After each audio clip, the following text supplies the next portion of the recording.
Hello friends, ಕಚ್ಚಾ ಚಿಕನಲ್ಲಿ ಹೈದರಾಬಾದಿ ದಮ್ ಬಿರಿಯಾನಿ ಮಾಡ್ತಾ ಇದ್ದೀನಿ. ಫಸ್ಟ್ ಫ್ರೈಡ್ ಆನಿಯನು, ಆಮೇಲೆ ಪುದೀನ ಸೊಪ್ಪು, ಕೊತ್ತಂಬರಿ ಸೊಪ್ಪು, ಹಸಿಮೆಣಸಿನ್ಕಾಯಿ, ಶುಂಠಿ ಬೆಳ್ಳುಳ್ಳಿ ಪೇಸ್ಟು, ಮೊಸರು, ಚಿಲ್ಲಿ ಪೌಡ್ರು, ಆಮೇಲೆ ರುಚಿ ತಕ್ಕಷ್ಟು ಉಪ್ಪು, ಬಿರಿಯಾನಿ ಮಸಾಲೆ, ಅರ್ಶಿನ ಪುಡಿ, ಧನಿಯಾ ಪುಡಿ, ಆಮೇಲೆ 2 ಸ್ಪೂನಷ್ಟು ಘೀ, 2 ಲಿಂಬೆಹಣ್ಣು ರಸ. ನೋಡಿ ಈ ಥರ ಹಾಕ್ಬಿಟ್ಟು ಇದು ಮಿಕ್ಸ್ ಮಾಡಿಬಿಟ್ಟು ಸ್ವಲ್ಪ ಎಣ್ಣೆ, ಸ್ವಲ್ಪ ನೀರು ಹಾಕ್ಬಿಟ್ಟು 5 ನಿಮಿಷ ಇದು ಬೇಯಿಸಬೇಕು ಜೊತೆಲಿ ಮಸಾಲೆ ಜೊತೆ. ಅವಾಗ ಇದು ದಮ್ ಮಾಡೋಕೆ ಸರಿ. ಚಕ್ಕೆ, ಇಲೈಚಿ, ಲವಂಗ, ಬಿರಿಯಾನಿ ಎಲೆ ಅದೆಲ್ಲ ಹಾಕ್ಬಿಟ್ಟು ಆಮೇಲೆ ಉಪ್ಪು ಹಾಕ್ಬಿಟ್ಟು ನಾನು 1 kg ರೈಸು ಅರ್ಧ ಗಂಟೆ ಮುಂಚೆನೇ ನಾನು ನೆನೆಸಿದ್ದೀನಿ. ಈಗ ಇದು ಆ್ಯಡ್ ಮಾಡಿಬಿಟ್ಟು 80% ಇದು ಬಾಯ್ಲ್ ಮಾಡಬೇಕು. ನೋಡಿ ಈಗ 80% ಬಾಯ್ಲ್ ಆಗೋಯ್ತು. ಈಗ ಇದು ಸ್ಟೈನ್ ಮಾಡ್ಬಿಡೋದು. ನೋಡಿ ಸಕ್ಕತ್ತನ್ನು ರೆಡಿ ಆಗೋದು. ಈಗ ಅದು ದಮ್ ಮಾಡೋಕ್ಕೆ ಹಾಕ್ಬಿಡೋದು.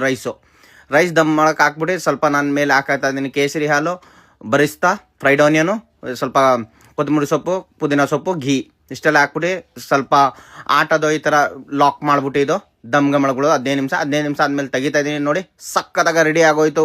ಒಂದ್ಸರಿ ನೀವು ಮನೇಲಿ ಟ್ರೈ ಮಾಡಿ.